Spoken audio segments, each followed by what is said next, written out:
साथीहरु Microsoft office वर्डमा pretty फन्टमा typing गर्दाखेरि auto correct अप्सनले तपाईलाई कुखु ह्रस्व दीर्घ अथवा इकार उकारको मात्रा नलाग्ने समस्या छ भने आजको यो भिडियोमा हामी प्रिटी फन्टमा टाइपिङ गर्दाखेरि कुखुको मात्रा नलाग्ने जुन समस्या हुन्छ त्यसलाई कसरी समाधान गर्ने भनेर यो भिडियोमा सिक्ने छौं। अब त्यसको लागि सबैभन्दा पहिले तपाईले माइक्रोसफ्ट अफिस वर्डलाई ओपन गर्नुस् र ओपन गरिसकेपछि तपाई यहाँ देख्न सक्नुहुन्छ मैले चाहिँ यहाँनेरि माइक्रोसफ्ट अफिस वर्ड ओपन गरिसकेको छु र जस्तो मैले यहाँनेरि अब तपाई यहाँ सुरुमा देख्नुहुन्छ क लेखेको छु राम्रोसँग लेखिएको छ तर कु लेख्दाखेरि यो आधा क र कुको मात्रा जुन छ त्यो चाहिँ माथि गएको छ। अब जस्तो फेरि मैले यहाँनेरि अ लेख्दै छु यसलाई मैले आ बनाउन खोजेँ र जस्तो स्पेस अथवा इन्टर केही दियो भने तपाईले रिड भएको देख्न सक्नुहुन्छ। अब जस्तो मैले यहाँनेरि फेरि मुनितिर त्र लेख्छु यसलाई चाहिँ मैले के बनाउँदै छु भन्दाखेरि क्रम संख्या लेख्नु छ क्र लेख्छु भने तपाईले यहाँ देख्न सक्नुहुन्छ यो चाहिँ तमा के भएको छ भन्दाखेरि परिणत भइसकेको छ। अथवा माइक्रोसफ्ट अफिस वर्डमा यो प्रकारको कुखुको मात्रा नलाग्ने समस्या आम समस्या हो र यसलाई कसरी समाधान गर्ने है त। अब त्यसको लागि तपाईले सबैभन्दा पहिले के गर्नुपर्छ भन्दाखेरि फाइल मेनुमा क्लिक गर्नुस्। यदि तपाई विन्डोज 7 10 का जुन सफ्टवेयर हुन्छ माइक्रोसफ्ट अफिसको त्यो प्रयोग गर्दै हुनुहुन्छ भने तपाईले होममा क्लिक गर्नु होला र फाइलमा क्लिक गरिसकेपछि तपाईले यहाँ देख्न सक्नुहुन्छ विभिन्न मेनुहरु छन्। तपाईले यहाँ मुनि देख्न सक्नुहुन्छ एउटा एकाउन्ट छ र अर्को के छ त भन्दाखेरि अप्सन छ। हामीले के गर्छौं भन्दाखेरि अप्सनमा क्लिक गर्छौं र अप्सनमा क्लिक गरिसकेपछि तपाईले यहाँ विभिन्न फिचर्सहरु देख्न सक्नुहुन्छ general display proofing save language यहाँ विभिन्न प्रकारको देख्न सक्नुहुन्छ र यो मध्येबाट तपाईले प्रुफिङ भन्ने अप्सनमा क्लिक गर्नु होला र प्रुफिङ क्लिक गरिसकेपछि तपाईले यहाँनेर देख्न सक्नुहुन्छ यहाँ छ अटो करेक्ट अप्सन है त।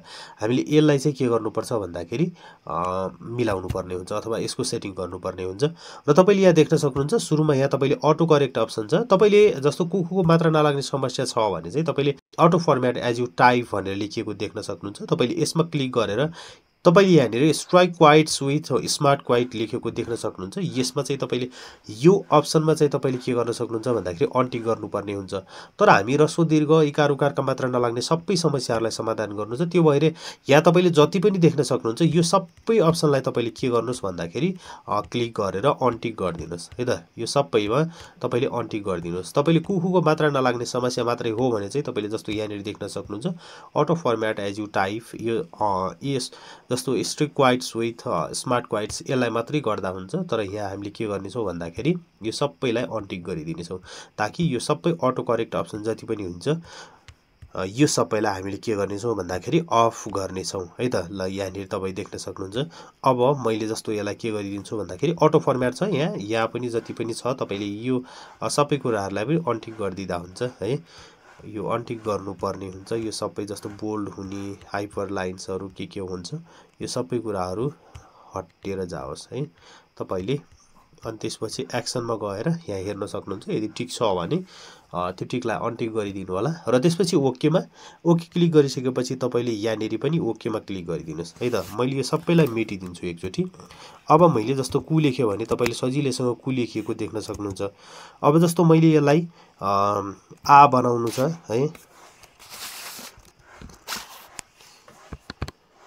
अब जस्तो मैले यसलाई यहाँनेरि लेख्दै छु आ लेख्दै छु तपाईले आ लेखेको देख्न सक्नुहुन्छ। अनि त्यसपछि जस्तो त्र लेख्दै छु